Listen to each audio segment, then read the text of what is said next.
Nadie los obliga, ellos quieren estar ahí, atestiguando escenas terribles. Estos periodistas que en determinadas ocasiones salen a cubrir conflictos para brindarle a la comunidad internacional la perspectiva. El Comité de Protección a Periodistas, que analiza cada año decenas de casos de periodistas violentados, publicando alertas y protocolos de seguridad y demandando medidas de protección y justicia. Sabes que puedes ser víctima de un francotirador o de un secuestrador. En Europa, para tratar específicamente lo que implica estas guerras contemporáneas, que es justamente el nivel de información cibernética.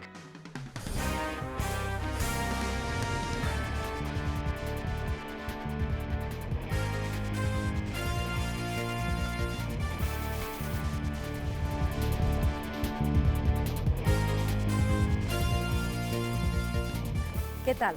Bienvenidos a un programa de Global 22, un programa de análisis del acontecer mundial. En esta ocasión abordaremos el tema de periodistas, una profesión que en las últimas décadas ha presentado grandes riesgos, pero también grandes desafíos. Pero para ponernos en contexto, vayamos a la siguiente nota. El mapa de libertad de expresión del Newseum en Washington, D.C. ofrece un paisaje desolador. La mayoría de los países aparece en amarillo o rojo, y aún en los coloreados en verde hay dificultades para ejercer este derecho humano.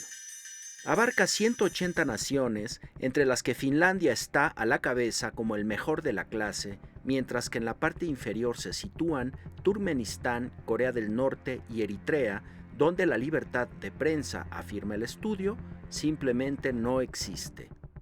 A su vez, el Comité de Protección a Periodistas, asentado en Nueva York, que analiza cada año decenas de casos de periodistas violentados, publicando alertas y protocolos de seguridad y demandando medidas de protección y justicia. Vemos en la actualidad cada vez más periodistas trabajando en forma independiente, trabajando para medios pequeños, y esto obviamente se hace en muchos casos sin el apoyo, sin el soporte, sin el respaldo de las organizaciones de medios tradicionales, y obviamente en muchos casos estos periodistas que en determinadas ocasiones salen a cubrir conflictos para brindarle a la comunidad internacional la perspectiva de lo que está ocurriendo en zonas calientes en el mundo, corren riesgos muy específicos, ¿no? y muy marcados, como hemos visto en el caso reciente de los dos periodistas estadounidenses ejecutados brutalmente por fundamentalistas islámicos en Medio Oriente, ¿verdad? Justo una interrogante es si los asesinatos de nuestros colegas estadounidenses Jane Foley y Steven Stoloff en Siria por el grupo Estado Islámico marcará un hito debido a su difusión en línea. Hemos visto este tipo de asesinatos barbáricos, ¿verdad? No es la primera vez y no es Medio Oriente el único lugar. Recordamos más recientemente el caso de una reportera en México, ¿verdad?, que informaba fundamentalmente en redes sociales en Nuevo Laredo, y por su información sobre temas de seguridad en redes sociales fue ejecutada y decapitada. Que Siria evidentemente se ha transformado en el conflicto más letal en la historia del periodismo moderno, ¿no? Desde 2011, desde que comenzó el conflicto, al menos 70 periodistas han sido asesinados, unos 80 secuestros al menos de periodistas en esta zona. Y al final se cumple el impune objetivo. Y ese silencio evidentemente ya deja de ser un problema y un factor que influye en el gremio periodístico, en un grupo, en un sector como es la prensa, sino que el peligro de esto es que comunidades enteras, ¿no?, se ven privadas, en muchos casos, de información sobre temas sensibles, temas que afectan la vida diaria de miles y miles de ciudadanos,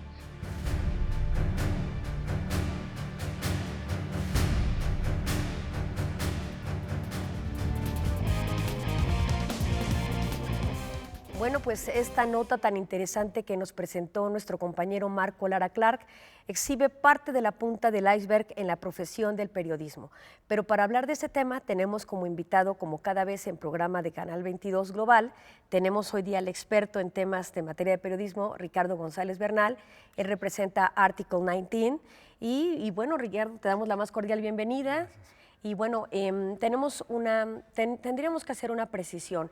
Cuando hablamos del periodismo en riesgo, el contexto que veíamos en la mayor parte de la nota eran conflictos armados. De acuerdo a la tipología internacional del derecho internacional humanitario, la tipología de los conflictos son conflictos armados internacionales, conflictos armados no internacionales y otras situaciones de violencia. Es decir, el periodismo se realiza en estos tres, pero en otras situaciones de violencia, ¿a qué tipo de fenómenos estaríamos hablando? Mira, es un punto importante para comenzar la discusión, porque precisamente la gran mayoría de los periodistas que están siendo asesinados a nivel mundial es en contextos que no necesariamente son considerados conflictos armados, ¿no? Podemos estar hablando de países como, por ejemplo, Pakistán, que se encuentra en una situación intermedia entre un conflicto armado, en medio de un conflicto armado vecino. Tenemos situaciones de post-conflicto como lo que sería Irak, como lo que sería Libia. Y tenemos situaciones también en donde el Estado sufre una especie de crisis, ya sea de seguridad pública o de debilidad de las instituciones, como puede ser el caso de México, podría ser el caso de Honduras, podría ser el caso de la propia Rusia también, por ejemplo, ¿no? Entonces, el gran grueso de los casos de periodistas asesinados están teniendo lugar en estos contextos. Y lo más grave del asunto es que sucede en países en los que podrían ser considerados o democracias consolidadas o democracias en vías de consolidación, ¿no? ¿Por qué? Porque entonces eso refleja la importancia y el papel crucial que juega en este sentido el periodismo, que es el de facilitar el debate público, el de llamar a cuentas a los actos de autoridad y sobre todo hacerle llegar información a la sociedad, ¿no? Ya lo mencionaba. Algo interesante, por ejemplo, sobre actos de autoridad y el nacimiento de Article 19, donde tú trabajas a cargo de la sección del Programa de Protección Global, platicábamos fuera del aire, era, por ejemplo, entre otras, la persecución a Salman Rushdie, el autor de los versos satánicos, donde la persecución se da por la ideología que él representa y expone precisamente a través de los versos satánicos. Esa fatwa que le persiguió durante tantos años y que fue mandatada por el Ayatollah Khomeini. Entonces son situaciones de violencia que no se concentran a un conflicto armado, que nos queda muy claro cómo se suscitan estos. ¿Qué otras situaciones podría ser? Por ejemplo, hablabas de la debilidad del Estado, que podría ser un Estado democrático incipiente que en su conformación realiza cierta persecución a los periodistas. ¿Habría otras situaciones de violencia, de persecución a periodistas? Claro, uno de los elementos que es relativamente nuevo es, por ejemplo, la persecución a mano de agentes no estatales, ¿no? Específicamente podemos señalar grupos de crimen organizado, por ejemplo, en donde inclusive estos grupos en algunos países logran poner en jaque a los estados y toman control efectivo sobre ciertas partes del territorio, que sería similar a lo que plantea el derecho internacional humanitario, pero que no necesariamente encaja ahí por otro tipo de cuestiones. Sin embargo, ahí vemos, por ejemplo, cuando estos grupos toman el control de ciertos territorios, toman también control sobre el flujo de ideas, información y opiniones en un lugar, ¿no? A eso nosotros lo consideramos como zonas de silencio, ¿no? Agujeros negros informativos, ¿no? Lugares en donde no entra información pero tampoco sale, ¿no? En el momento más álgido de la violencia, por ejemplo en Tamaulipas, ciertamente no estaba saliendo información de la gravedad de lo que estaba pasando en esas regiones, pero tampoco estaba llegando información. También teníamos reportes, por ejemplo, de que informaciones de los medios nacionales no estaba llegando tampoco ahí, ¿no? Incautación de materiales, amenazas a los vendedores, etcétera, ¿no? Bien, Ricardo, te propongo una pausa y regresamos.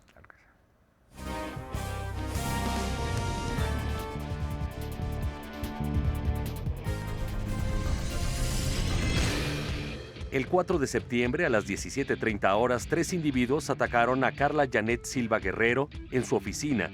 Ella es corresponsal del diario El Heraldo de León, en el estado de Guanajuato. La periodista ha denunciado la carencia de servicios, la inseguridad, la falta de transparencia y el derroche de recursos del municipio de Silao. Sus notas le han valido numerosos reclamos de funcionarios locales. La periodista afirmó que no cabía duda de que los agresores habían sido enviados por uno de esos funcionarios.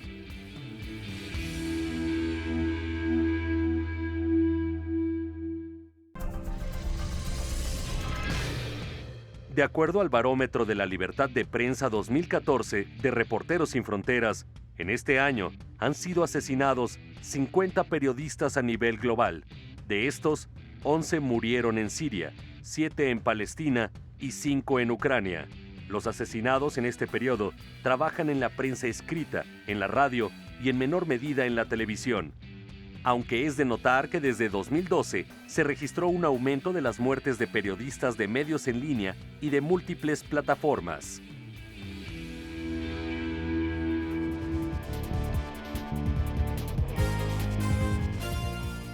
Bueno, pues regresamos y ahora, Ricardo, tengo esta pregunta. En 2003 hubieron 46 asesinatos de periodistas durante un año.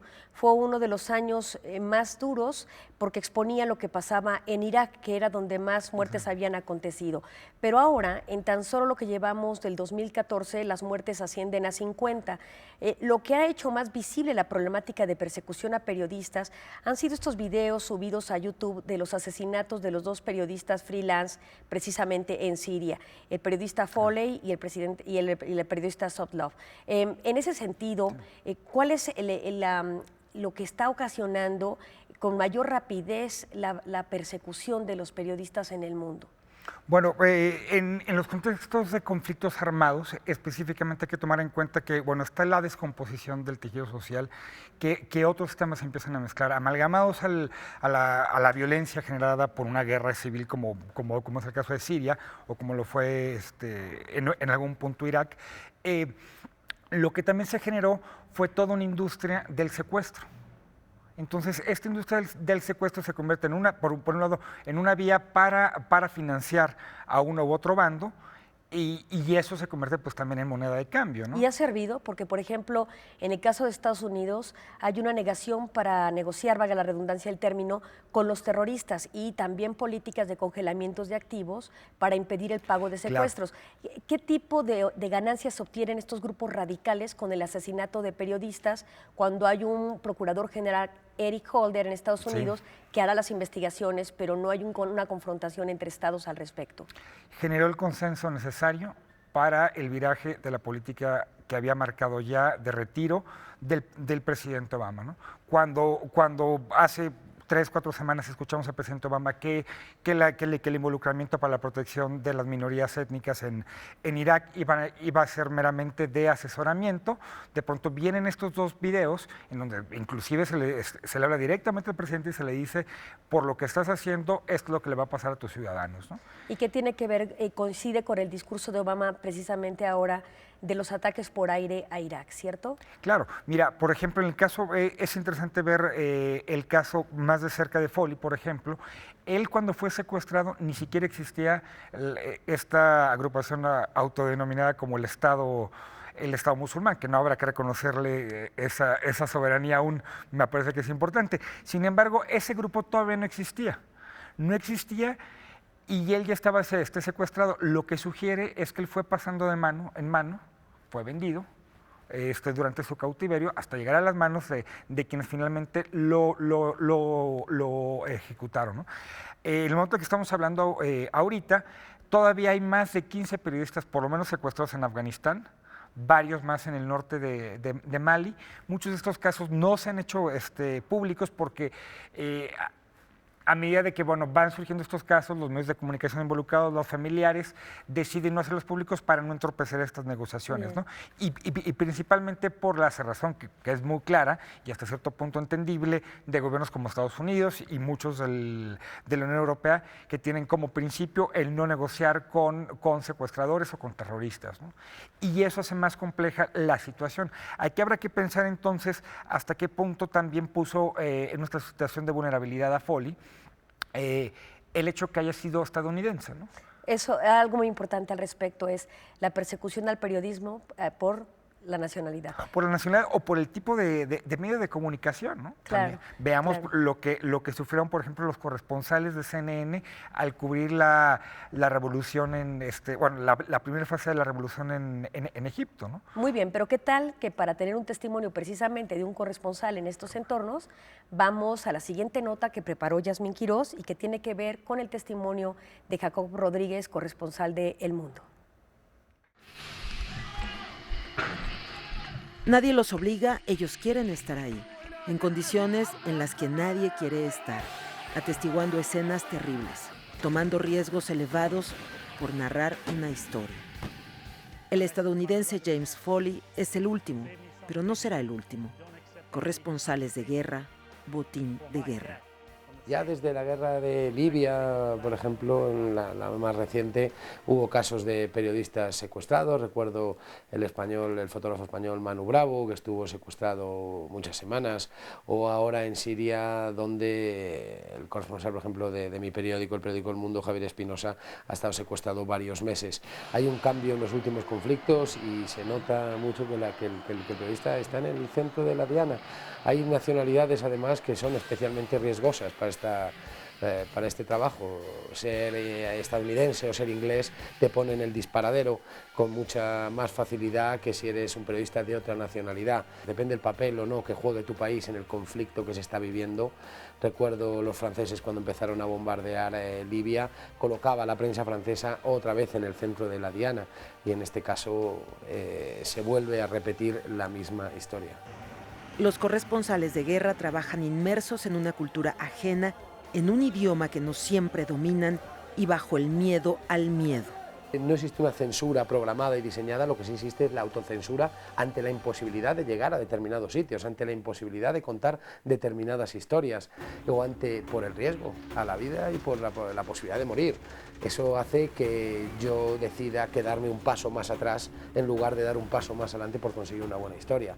Todo este miedo lo que genera es que todas las historias salgan como puedan o muchas veces mutiladas porque no hay posibilidad de tener una idea completa. Si sabes que puedes ser víctima de un francotirador o de un secuestrador o de que un traductor en un momento dado te traicione, si ha llegado el caso, ¿no? Javier Espinosa, corresponsal del diario español El Mundo, estuvo secuestrado durante meses en Siria, pudo regresar. Los franceses Claude Verlon y Ghislaine Dupont, de Radio Francia Internacional, no regresarán de su secuestro en Mali. En 2013 murieron en conflictos armados 129 periodistas, la mayoría asesinados. Las matanzas que se han producido en Siria o los bombardeos en Gaza cuando ha tocado el momento, ¿cómo se pueden contar o se pueden entender si no hay alguien que los explique, que los cuente, que le dé voz a los niños mutilados, a los niños en los hospitales, a las mujeres que han sido asesinadas yendo a comprar el pan? O sea, la prensa no podemos caer en la trampa de pensar que hay que dejar de ir. Sigue siendo necesaria, sigue siendo importante y sigue siendo el pilar de una sociedad democrática e informada.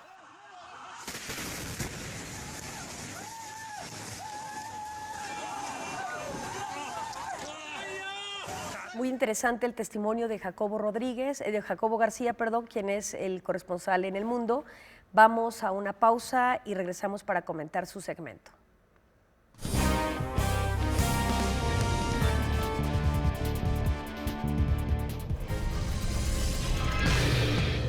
En un reporte emitido por la UNESCO en 2014, define que en partes de México y de América Central, la violencia relacionada con el narcotráfico, el crimen organizado y la corrupción crea un ambiente altamente riesgoso para los periodistas. En la región andina, el conflicto violento expone a los periodistas a peligros específicos, pero la tendencia en algunos países latinoamericanos es la utilización de la retórica oficial de funcionarios públicos para amenazar y atacar a la prensa opositora.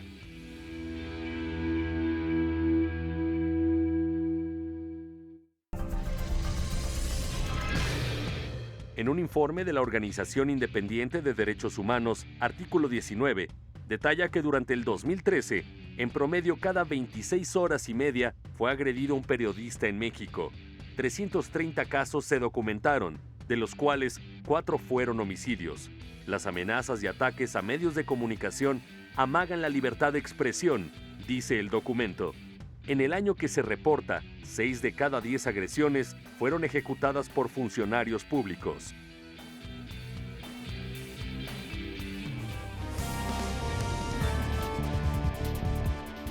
Corresponsales de guerra, corresponsales independientes, al final del día el riesgo es latente. Vamos a ver esta nota que se preparó por Marco Vázquez en una entrevista a Marco Levario. Ya está ocupando las principales atenciones de los gobiernos. Recordemos que ya ha habido al menos 3 convenciones internacionales en Europa para tratar específicamente lo que implica estas guerras contemporáneas, que es justamente el nivel de información cibernética que se puede llegar a tener y que ya en no pocas ocasiones se ha podido verificar ataques directos de un país a otro, y que en esa misma perspectiva, bueno, por supuesto que la inseguridad en el mundo, que es finalmente lo que define una conflagración mundial, es un riesgo latente, un riesgo permanente. Como en las guerras, digamos, convencionales, creo que siguen existiendo los retos profesionales y éticos básicos. El problema es que justamente esta situación del desarrollo tecnológico y del consumo de medios ha ido distorsionándolos. Es decir, no hay nada nuevo cuando registro la sobriedad con la que los medios de comunicación o el periodista ha de constatar el determinado hecho, lo cual le plantea, por supuesto, un nivel mínimo de preparación. Y necesitamos en este planteamiento deontológico que decía tener muy claro el registro del hecho con evitar la apología de la violencia, que cuando se sobredimensiona, se genera ese sensacionalismo, se provoca esta suerte de temor o de terror, que es lo que persiguen justamente los actos terroristas. Y en esa misma perspectiva, yo no soy de los que están de acuerdo con esta idea de que al periodista lo consideran un mensajero, como si no tuviéramos nosotros una idea o capacidad de discernimiento y solo fuéramos, digamos, la pieza de algún peón de ajedrez. Primero, creo que convencionalmente vale la pena reconocer que una de las aristas del periodismo es que en no pocas ocasiones nos erige o ha buscado erigirnos como héroes de una trama de la que solo somos testigos. Y en esa misma perspectiva creo que vale mucho la pena comenzar a pensar en nuestro trabajo, en particular en la cobertura de guerra, en que eso somos. Mediadores de un determinado hecho que expresan el dramatismo de un conflicto y que en medida de lo posible también se plantean contribuir a sus propios alcances. Bueno, pues Marco Levario expone precisamente lo que pueden ser las guerras convencionales y el ejercicio del periodismo en un escenario de esa magnitud. Las guerras convencionales tienen finalmente la normatividad de protección de los convenios de Ginebra y el protocolo adicional 1 de 1977, que regulan precisamente todo lo que tiene que ver con la protección a civiles. El periodista está siendo visto como un civil que merece la más extensa protección del derecho internacional humanitario. Pero quisiéramos saber quién o qué tienen interés en desaparecer, amordazar o violentar la figura del periodismo. Y ahí nos vamos a enterar, haciéndonos esta pregunta nos vamos a enterar, pero con mayor cuidado y con mayor detenimiento, exactamente en dónde surge esta ola de violencia. Por ejemplo, en muchas ocasiones, y ya lo mencionaban ahorita Marco en la entrevista, ¿no? El periodista queda en medio de un fuego cruzado, ¿no? en donde por un lado pueden estar 2 bandos, ya sea un Estado y un grupo subversivo, pueden estar 2 grupos del crimen organizado, un Estado y grupos del crimen organizado, y en medio están los periodistas. Y cada vez más en estas guerras asimétricas, convencionales o más comunes, lo que encontramos es que el elemento informativo juega un papel importantísimo, ¿no?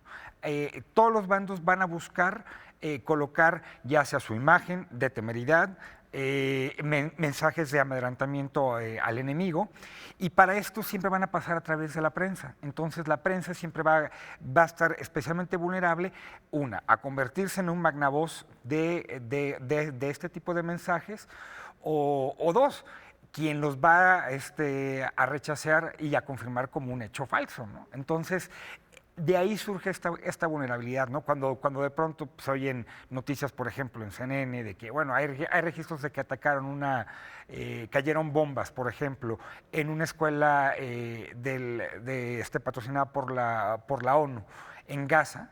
Pues eso no es suficiente, hasta que no llegue el periodista y entonces habla con los sobrevivientes, habla con quienes atestiguaron lo que pasó y muchas veces ellos estaban. Yo recuerdo haber visto a un periodista de Al Jazeera llorar a la mitad de su reporte al contar esta historia, ¿no? Entonces, estos periodistas son finalmente los ojos y los oídos de la humanidad, en una situación que es verdaderamente complicada, ¿no? Que es un conflicto armado. Pero también cumplen esta función también en contextos de paz, ¿no? Fíjate que el Tribunal Especial para la ex Yugoslavia, que nace precisamente después del genocidio que se comete tras la balcanización de estos estados, determinó en el caso Randall que el periodismo que se ejercitaba en ese momento constataba lo que ellos llamaron el interés general. Fue la primera vez que un tribunal asentó que el deber periodístico y su ejercicio recaía en el interés general. Cuando hablamos de este interés general, ¿tú estarías de acuerdo en que la labor periodística de exponer los sucesos que acontecen en el mundo tiene un propósito de generar conciencias no solamente en los individuos, sino en los estados que pueden ser represores? Por supuesto, creo que es de vital importancia. Ahora que el periodismo internacional se empieza a adelgazar por cuestiones económicas, estas figuras como Robert Frisk, Kapuczynski, donde eran expertos en coberturas de conflictos durante años y años, que bueno, nos regalaron bellísimas textos al respecto, esas figuras están desapareciendo y en cambio están surgiendo jóvenes que están buscando hacerse de un nombre, hacerse de una carrera, que están dispuestos a llegar a zonas de conflicto con sus propios recursos, que no tienen el conocimiento del contexto como lo tenían antes, porque habían expertos por regiones. Eso ya no es. Ahora el que cubre, por ejemplo, un día la guerra en Siria, o bueno, que cubrió la revolución en Egipto, fue el caso de Foley. De Egipto saltó a Libia, en Libia fue secuestrado por el régimen de Gaddafi, liberado cuando cae este régimen, y de ahí salta directamente a Siria, ¿no? Sí, también la evolución de los medios ha permitido exponenciar la carrera de los periodistas, que ahora tienen más a la mano recursos para evidenciar sucesos que antes no nos enterábamos que ocurrían. Por ejemplo, la primavera árabe, con la inmolación del tunecino, que es expuesta en las redes sociales, y luego la indignación de las multitudes que generan un movimiento trascendental en la primavera árabe, se debe, entre otras cosas, precisamente a la introducción de herramientas tecnológicas de vanguardia que sí permiten que ahora nazcan cada vez más periodistas, pero que también tienen una naturaleza muy osada, porque no cualquiera que posee un teléfono celular con cámara puede decirse periodista, ¿no? Pero creo que entre Kapuczynski y otros periodistas, lo que ha revolucionado este síntoma es la posibilidad, primero, perder el miedo, querer informar en aras de ese interés general, y también la posibilidad de tener estos recursos tecnológicos para ejercitar su profesión. Por supuesto, y mira, y en contextos tan inciertos como en los momentos más oscuros de la ocupación estadounidense, por ejemplo en Irak, en el momento más oscuro también en Egipto durante la transición del poder de Mubarak hacia un gobierno de transición, lo que veíamos ahí era que no había información, ¿no? Había escasez de información, un vacío de información que no podían llenar los grandes medios, ¿no? Como The New York Times, The Guardian, y ahí encontraron una manera muy interesante de empezar a asociarse con Ricardo, estas nuevas... para ir cerrando nuestra conversación, yo quisiera saber de un periodista como tú, que tiene este programa a cargo de protección global, ¿cuál sería el desafío de los estados para proteger al periodista? Y con eso, tu conclusión. En el centro de la protección al ejercicio periodístico está la impunidad. Necesitamos abatir la impunidad en ese tipo de casos, ¿no? O sea, no pueden quedarse así. Siempre que maten a un periodista, siempre que un periodista es agredido, nos debemos de preguntar qué información se nos está negando a acceder. Y creo que si combatimos la impunidad, si profesionalizamos el ejercicio periodístico, si echamos mano también de los más altos estándares éticos, nos vamos a proteger. Bien, pues Ricardo, de verdad que ha sido un gusto tenerte en el programa. Muchísimas gracias. A ti, y como siempre, muchas gracias a nuestro querido auditorio.